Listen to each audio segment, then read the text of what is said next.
ప్రపంచ దేశంతో కూడా ఒక మహోన్నతమైనటువంటి పండగ రోజు. ఒక భారతదేశం కాకుండా ప్రపంచమంతా కూడా క్రిస్మస్ యేసు ప్రభు పుట్టినరోజు సందర్భంగా మన ప్రాంతంలో కూడా యేసు సోదరులు క్రీస్తు సోదరులందరూ కూడా బాగుండాలని, మన ప్రాంతవాసులంతా కూడా బాగుండాలని ఆ దేవుడు యేసు ప్రభు అని ఈ ద్వారా పవిత్రమైన భావిస్తూ తప్పకుండా మనకు అన్ని రకాలుగా పేదవారి అంతా కూడా యేసు ప్రభు ఉండాలని నిజార సవనీయ మార్పు మనవి చేస్తున్నాము.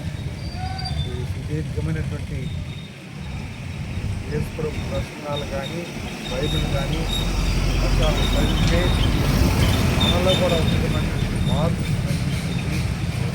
కొన్ని వాస్తవాలు కూడా బైబిల్ కానీ, పురాణ కానీ, భగవద్గీత కానీ ఎక్కడ కూడా మార్పు లేదు. కాకపోతే మతాలు అనేటువంటిది చెప్పేది కానీ చాలా అందుకే ఇది గతం చెప్తున్నాను.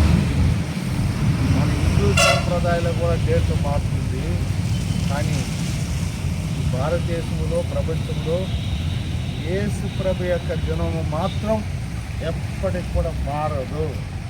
ఆ క్రిస్మస్ 25 అంటే 25 జరుగుతుంది. ఇది మన అందరూ దృష్టి పెట్టిన అవసరం. ఆ పవిత్రమైన రోజును యేసు సోదరులందరికీ కూడా బాగుండాలని, మన ప్రాంతంలో అందరూ కూడా బాగుండాలని ఆ భగవంతుడే యేసు ప్రభుని ద్వారా మనకి అందరికీ శుభాకాంక్షలు.